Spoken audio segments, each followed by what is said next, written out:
नमस्कार दोस्तों, मैं अविनाश कुमार एजुकेशन वाला में आपका फिर से हार्दिक स्वागत करता हूं और आशा करता हूं कि आप सभी लोग अपनी पढ़ाई पूरी मेहनत और लगन के साथ कर रहे होंगे। दोस्तों, आज मैं फिर हाजिर हूं वैदिक सभ्यता लेकर, ठीक है, अपनी इस क्लास में। और यकीन मानिए, आप इस क्लास के साथ बने रहिए, आपको बुक उठाने की जरूरत नहीं पड़ेगी। ठीक है दोस्तों, आप बस कॉपी पेन लेकर और जो जो मैं लिखवा रहा हूँ उसको नोट करते जाइए। ठीक है, आप यकीन मानिए ऋग्वैदिक काल से एक क्वेश्चन, एक सिंगल क्वेश्चन भी आपके एग्जाम में इस जो है मेरे इस क्लास से छूटेगा नहीं। चलिए स्टार्ट कर देते हैं आप आज अपनी क्लास। ठीक है दोस्तों, देखिए हम इसमें पढ़ेंगे सबसे पहले वैदिक काल के बारे में, वैदिक सभ्यता के बारे में। मतलब है कि जो आर्यों की सभ्यता है, सबसे पहले अपने भारत में जो आए हैं वो आर्य लोग आए थे। ठीक है, सबसे पहले जो आए हैं वो आर्य लोग आए थे। ठीक है, और आर्य लोगों से मतलब हमारा ये लोग कहां के थे, इनका आर्यों का जो मूल निवास स्थान कहां बताया जाता है, जो हमारा पंजाब है और जो अफगानिस्तान का एरिया है ना, ये मध्य एशिया यानी एशिया के बीच में एकदम आता है, इनको मध्य एशिया के निवासी माना जाता है। ठीक है, तो शुरुआत से मैं इनकी एक एक डिटेल आपको बताऊंगा वैदिक सभ्यता से, और आपको एकदम एक एक डिटेल बारीकी से आपको इस चीज की जानकारी हो जाएगी। ठीक है, तो आपका सिंगल क्वेश्चन भी एग्जाम में इसे छूटेगा नहीं। ठीक है, पूरी नॉलेज आप बस देखते रहिए। ठीक है, चलिए स्टार्ट कर देते हैं। सबसे पहले देखिए आर्यों का काल। देखो आज एक सबसे पहले जो देखते हैं वैदिक काल। ठीक है, सबसे पहले इसका कालक्रम देख देते हैं। ऋग्वैदिक में दो काल, ऋग्वैदिक काल को जो है ना दो पार्टों में विभाजित किया गया है। कौन कौन से काल? देखिए, एक तो है, सबसे पहला है, ठीक है, मैं यहां पे लिख देता हूं ऋग्वैदिक काल।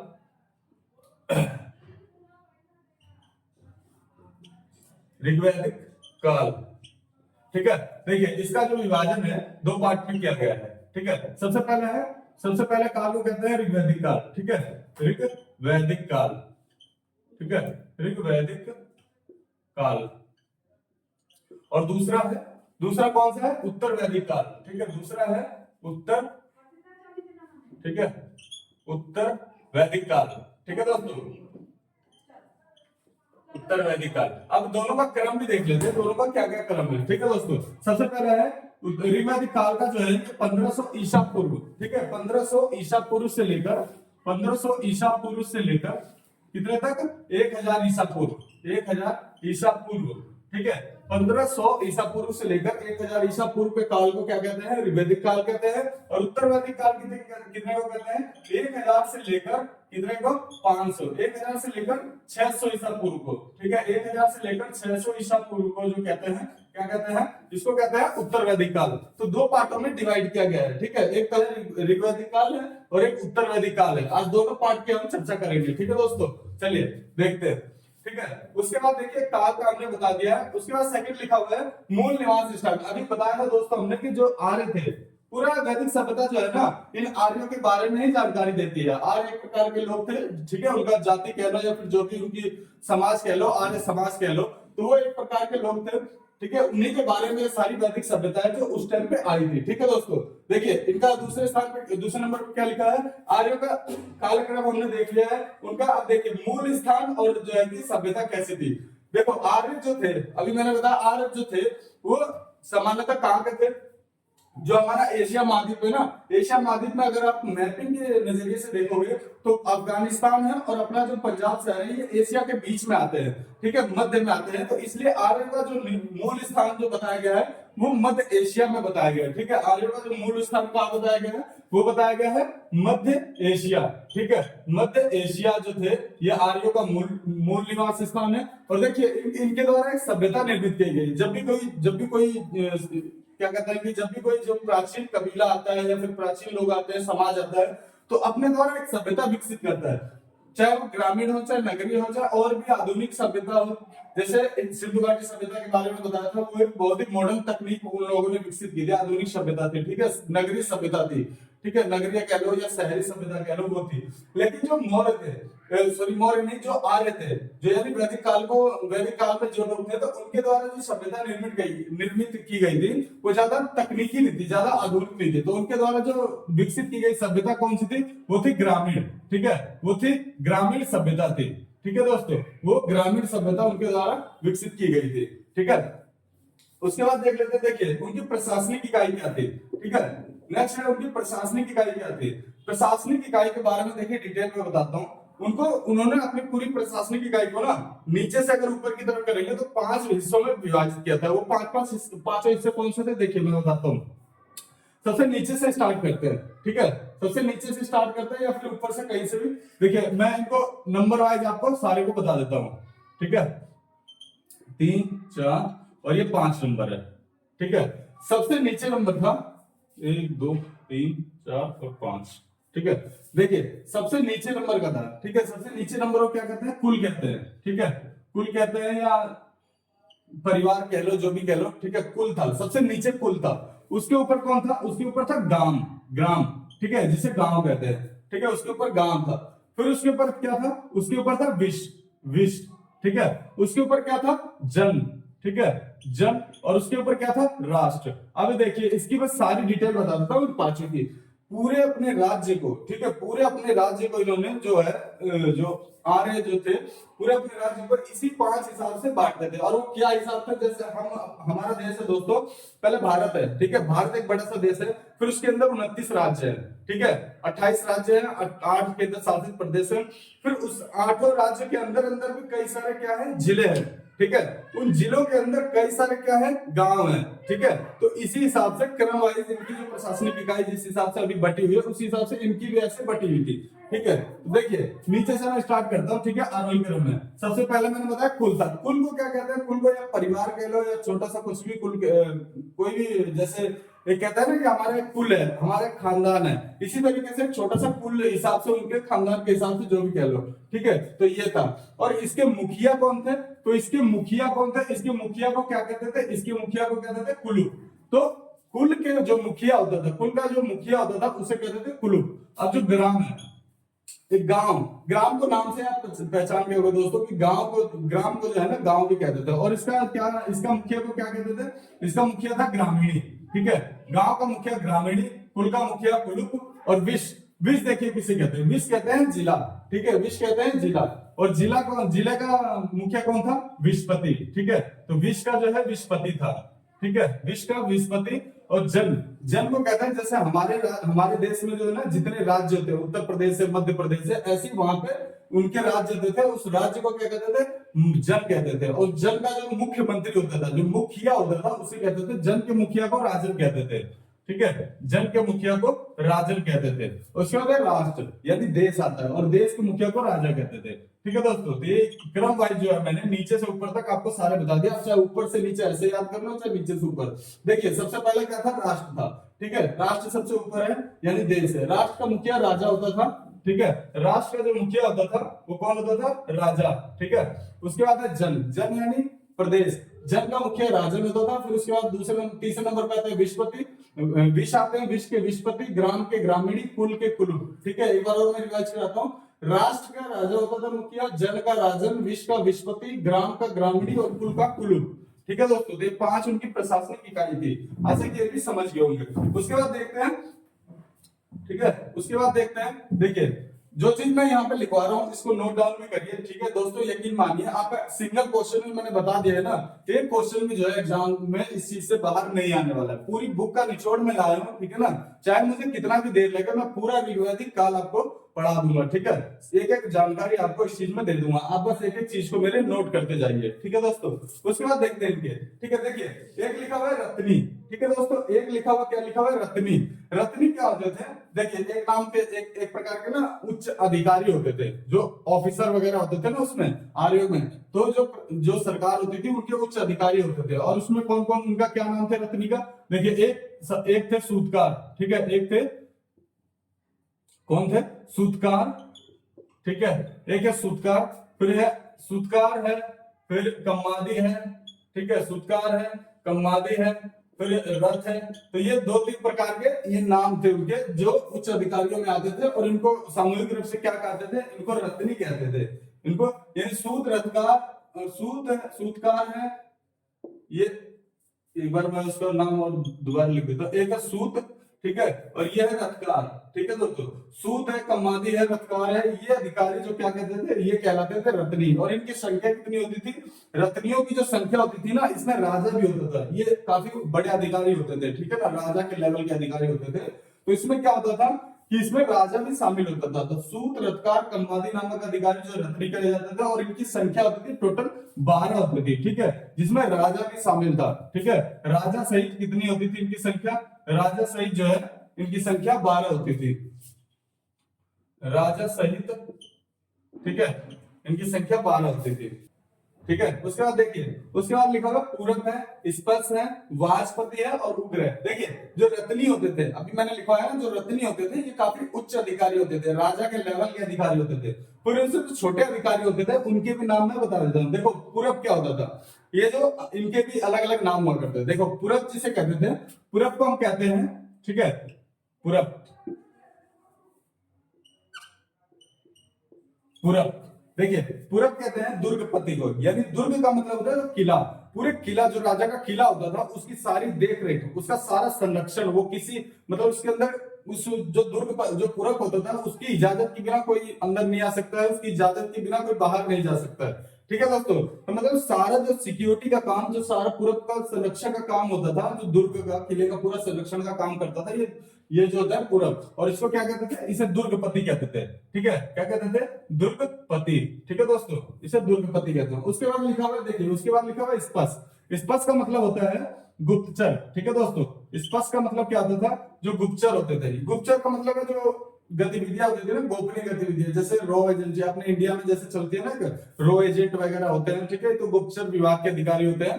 तो ऐसे ही स्पष्ट स्पष्ट जो होते थे ये गुप्तचर होते थे, ठीक है, गुप्तचर, ठीक है दोस्तों। उसके बाद देखिए एक लिखा हुआ है वाचस्पति। वाचस्पति कौन होता था? जैसे अपने यहाँ पे देखते हो ना दोस्तों, डीडीए लैंड हो गया, जो सरकारी भूमि होती है जिसका कोई वो नहीं होता है, तो वाचस्पति ऐसा ही होता था। ऐसी भूमि का अधिकारी होता था जो मतलब गवर्नमेंट के अंडर में हो, या फिर जो वहां पे सरकार के अंडर में हो, और उसका जो है देख रेख या संरक्षण उस वो करता था। तो वाचस्पति कौन होता था? वाचस्पति गोचर भूमि का, गोचर भूमि का, गोचर भूमि का मतलब होता है कि जहाँ पे नाम से पता चलता है गाय जहाँ पे मतलब चलती है, ठीक है, गायों के लिए जो संरक्षण वगैरह होते थे या फिर जो भी होते थे, तो वो जो एरिया है गायों के लिए तो छोड़ा जाता था, लेकिन वो जो लैंड होता था वो गवर्नमेंट का लैंड होता था। तो ऐसे एरिया पे जहाँ पे गाय गाय का संरक्षण होता था, गाय गाय चराने का कार्य होता था, और जो गवर्नमेंट के अंडर में आती थी, तो वो गोचर भूमि कहलाती है, ठीक है। और वाचस्पति कौन होता था? वो उसका अधिकारी होता था, ठीक है दोस्तों। वाचस्पति गोचर भूमि का, गोचर भूमि का, ठीक है, भूमि का अधिकारी होता था, ठीक है, गोचर भूमि का अधिकारी, ठीक है। देखो पूरब होता था दुर्गपति, ठीक है। उसके बाद स्पष्ट से गुप्तचर होते थे, स्पष्ट स्पष्ट को गुप्तचर कहते थे, और वाचस्पति कौन होते थे? गोचर भूमि के अधिकारी होते थे। उसके बाद एक और लिखा हुआ दोस्तों उग्र। उग्र कौन होते थे? जो जो जैसे दंड, जैसे जज है ना दोस्तों, जज को आपने देखा है वैसे ही होते थे, उसमें दंड देने वाला अधिकारी होता था, ठीक है। तो उग्र कौन होते थे? उग्र होते थे दंड देने वाले अधिकारी, ठीक है, दंड देने वाला अधिकारी होता था, ठीक है। जिसने किसी ने अपराध कर दिया तो उसको सजा देने का काम जो है यही करते थे, उग्र करते थे, दंड देने का अधिकारी, ठीक है। तो एक बार मैं और इनको रिवाइज करा दूं। देखिए पूरब दुर्गपति को, ठीक है, पूरब को कहते हैं दुर्गपति। स्पष्ट है गुप्तचर को, स्पष्ट को गुप्तचर कहते थे। उसके बाद है गुप्तचर को स्पष्ट कहते थे। उसके बाद वाचस्पति कौन होता था? वाचस्पति गोचर भूमि का अधिकारी होता था। और उग्र कौन होता था? दंड देने का जो अधिकारी होता था, या दंड पासी कह लो, इसे कहते थे, ठीक है दोस्तों, यानी जज कह लो या फिर जो भी कह लो, ठीक है ना। तो ये उनको मतलब जो क्या कहते हैं कि जो जो भी अपराध करता है उनको जो सजा देने का अधिकार उग्र करते थे, ठीक है। उसके बाद देखिए ये लिखा हुआ सभा और समिति, ठीक है दोस्तों। सभा और समिति कौन होते थे? जो होते थे सभा और समिति होते थे ना, राजा को सलाह देने का कार्य करती थी, ठीक है दोस्तों, राजा को सलाह देने का कार्य करती थी। और दोनों के अलग अलग कार्य थे। देखिए मैं बता देता हूँ, सभा जो होती थी, ठीक है दोस्तों, सभा क्या होती थी? ये संभ्रांत लोगों की बैठक थी। सभा कौन सी थी? संभ्रांत लोगों की थी, ठीक है। और समिति किसकी थी? समिति जो थी दोस्तों, ये थी आम लोगों की, जो नॉर्मल लोग, आम लोग होते थे, आम नागरिक होते थे देश के, उनकी समिति होती थी। उन लोगों की होती थी समिति, ठीक है। उन लोगों की क्या होती थी? समिति होती थी, ठीक है, उन लोगों की समिति होती थी, ठीक है। तो सभा क्या होती थी, जो सम्राट लोग होते हैं, उच्च लोग होते हैं देश के, उन अमीर लोग, अमीर पद के कह लो या जो भी कह लो, ठीक है, उन लोगों की होती थी सभा। और समिति क्या होती थी, आम लोगों की। और समिति के इसके अध्यक्ष को, आम लोगों के अध्यक्ष को जो समिति होती थी, इसके अध्यक्ष को क्या कहते हैं, इसके अध्यक्ष को कहते थे ईशान। ठीक है, इसके अध्यक्ष को क्या कहते हैं, ईशान कहते थे। और देखिए एक बड़ी बात मैं बता दूं, जो सभा समिति थी, इसमें क्या होता था, इसमें स्त्रियां भी भाग लेती थी। ठीक है, ऋग्वैदिक काल में सभा समिति में स्त्रियां भी भाग लेती थी। ठीक है दोस्तों, तो ये बहुत बढ़िया उन्होंने काम किया था। तो आपको दोनों पता चल गया होगा कि सभा समिति क्या थी। ठीक है, उसके बाद देख लेते हैं। उसके बाद दोस्तों देखो, एक लिखा हुआ है गविष्टि शब्द। ठीक है, गविष्टि शब्द लिखा हुआ है। गविष्टि का मतलब क्या होता है, ये जो शब्द है ना, ये शब्द का उपयोग किस लिए किया गया है, युद्ध के लिए किया गया है। ठीक है, युद्ध के लिए किया गया है गविष्टि शब्द का उपयोग। और जिसका अर्थ है, गविष्टि का क्या अर्थ है, गायों की खोज। ठीक है, गायों की खोज। ठीक है, गविष्टि शब्द का अर्थ है गायों की खोज। तो कभी कभी डायरेक्ट यही से पूछ लेता है कि गविष्टि शब्द का क्या अर्थ है, या गविष्टि शब्द किसके लिए प्रयोग किया गया है। तो ये शब्द जो है, गविष्टि शब्द जो है, ये युद्ध के लिए प्रयोग किया गया है। ठीक है, युद्ध के लिए, ठीक है, प्रयोग किया गया है। ठीक है, युद्ध के लिए प्रयोग किया गया है। और इसका अर्थ क्या है, इसका अर्थ है गायों की खोज। ठीक है दोस्तों, उसके बाद देखिए एक लिखा हुआ है दशराग युद्ध। बहुत बहुत सबसे इंपॉर्टेंट, जितना भी अब तक पढ़ा है सबसे इंपॉर्टेंट देखिए ये है। ठीक है दोस्तों, इसके बारे में डायरेक्टली क्वेश्चन पूछता है। ठीक है, अब आप इसको ध्यान से देखिए जरा, इसके बारे में सारी डिटेल मैं आपको बताने वाला हूँ। ठीक है, इसके बारे में सारी डिटेल, एक एक सिंगल क्वेश्चन। कभी वो डायरेक्ट भी ये पूछ लेगा कि दशराग युद्ध किस नदी के किनारे लड़ा गया है। ये दशराग जो, ये तो एक काफी बड़ा युद्ध था। ठीक है, काफी बड़ा युद्ध था, और ये कई सारे लोगों के बीच में लड़ा गया था। और इसकी सारी डिटेल में बता देता हूं। देखिए दशराग जो युद्ध है, ठीक है,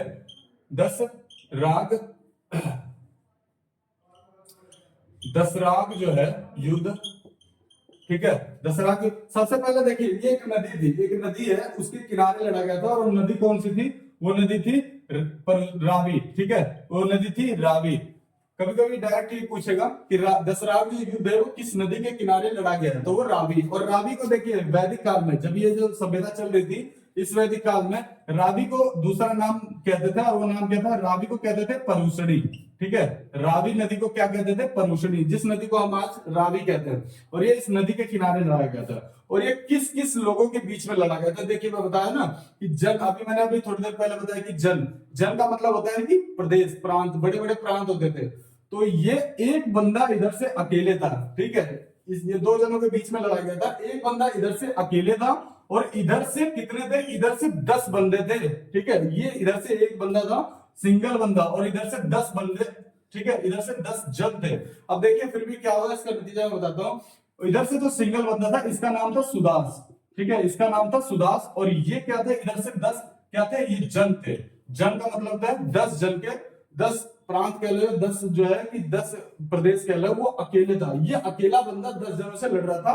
और फिर भी कौन विजयी हुआ, फिर भी ये सुदास विजयी हुआ। ठीक है, ये फिर भी ये सुदास विजयी हुआ। ये निर्णायक युद्ध ऐसा निकला कि 10 सुदास और 10 जन, ठीक है, 10 जन के बीच लड़ा गया, और उसमें विजयी कौन हुआ, सुदास विजयी हुआ था। ठीक है दोस्तों, ठीक है, अब ये देख लेते हैं इसके बारे में। देखिए मैंने बता दिया, कभी कभी रावी नदी के किनारे लड़ा गया था। ठीक है, और 10 जन और सुदास के बीच में लड़ा गया था, जिसमें विजयी कौन हुआ था, सुदास विजयी हुआ था।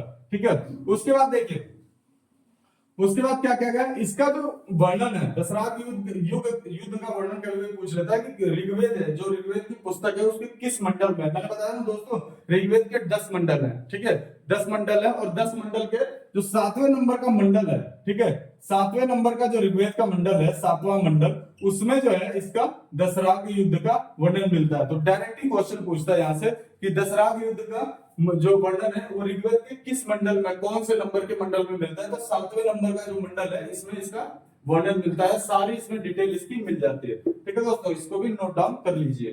ठीक है, उसके बाद देखते हैं, देखिए एक चीज, एक वर्ड और लिखा हुआ है दोस्तों, चतुष्वर्ण, ठीक है। एक दोस्तों आप नीचे देखेंगे तो यहाँ पे लिखा हुआ है चतुष्वर्ण। चतुष्वर्ण का मतलब क्या है, देखिए मैं पहले बता दूं, जो ऋग्वेद के 10 मंडल है ना, उसमें हर एक मंडल में ना कई सारी चीजें लिखी हुई है। तो चतुष्वर्ण का दशरथ युद्ध का मैंने बताया 7वें मंडल में, ऐसे चतुष्वर्ण जो है ना ऋग्वेद के किस मंडल में है, चतुष्वर्ण जो है ऋग्वेद के 10वें मंडल में, ठीक है, 10वें मंडल में। और ये सबसे लास्ट का मंडल है, ठीक है, 10वां मंडल है, सबसे लास्ट का मंडल है और सबसे बड़ा मंडल है, ठीक है दोस्तों। तो इसमें इसकी चर्चा की गई है। और क्या है इसमें, क्या है देखिए, इसमें बताया गया है चतुष्वर्ण जो पहले था ना समाज था, वो 4 वर्णों में विभाजित था। वो इस समाज को 4 वर्णों में विभाजित किया गया था। पहला कौन था, पहले थे उसमें ये कहा गया है कि जो पुरुष है, जो हर एक आदमी है, वो परम पुरुष के यहाँ से मस्तिष्क से, ठीक है, उसके बाद है छाती से, उसके बाद है उसकी जांघ से और उसके बाद उसके पैरों से यानी चरणों से उत्पन्न हुए, इस हिसाब से बांटा गया था।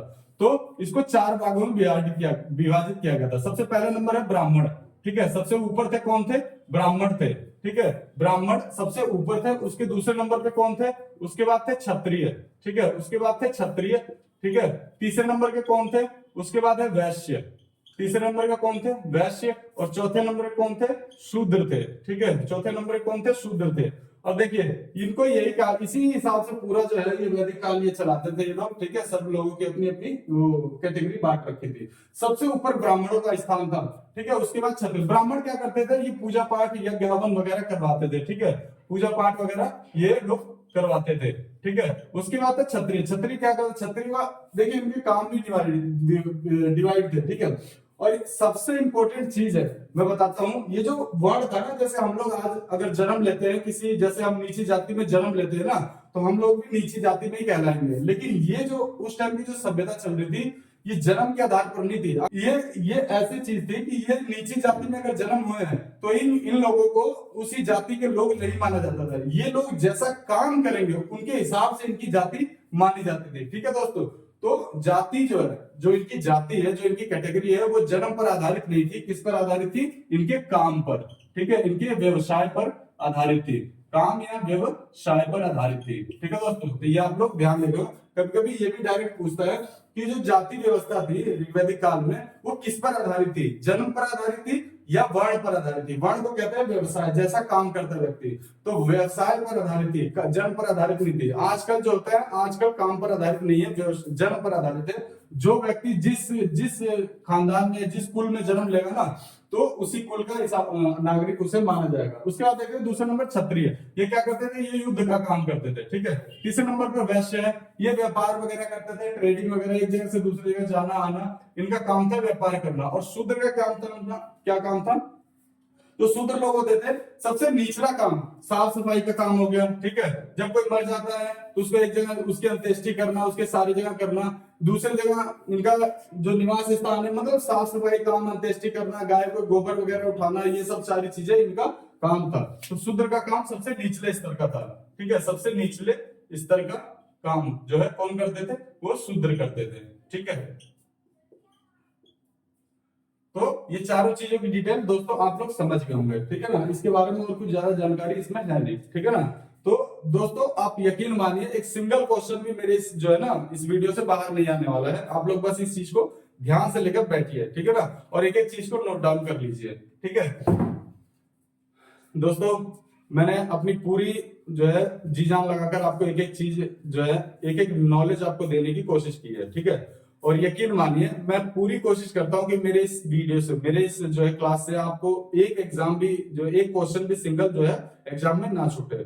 और आपको आप यकीन मानिए कि अगर आप लोग मेरी क्लास को देखेंगे ना, तो किसी बुक से पढ़ने की जरूरत नहीं पड़ेगी। सारे जो है एग्जाम का निचोड़ में, सारे जो है क्वेश्चन का निचोड़, किताबों का निचोड़ मैं अपनी इस वीडियो में ले आता हूँ, ठीक है। तो इस जानकारी को दोस्तों ज्यादा ज्यादा शेयर कर दीजिए। कंटेंट वाइज आपको डेली अगर नॉलेज चाहिए तो आप लोग मेरे इस चैनल को सब्सक्राइब कर लीजिए, ठीक है। और वीडियो अच्छी लगे तो लाइक भी कर दीजिए, ठीक है दोस्तों। नमस्कार।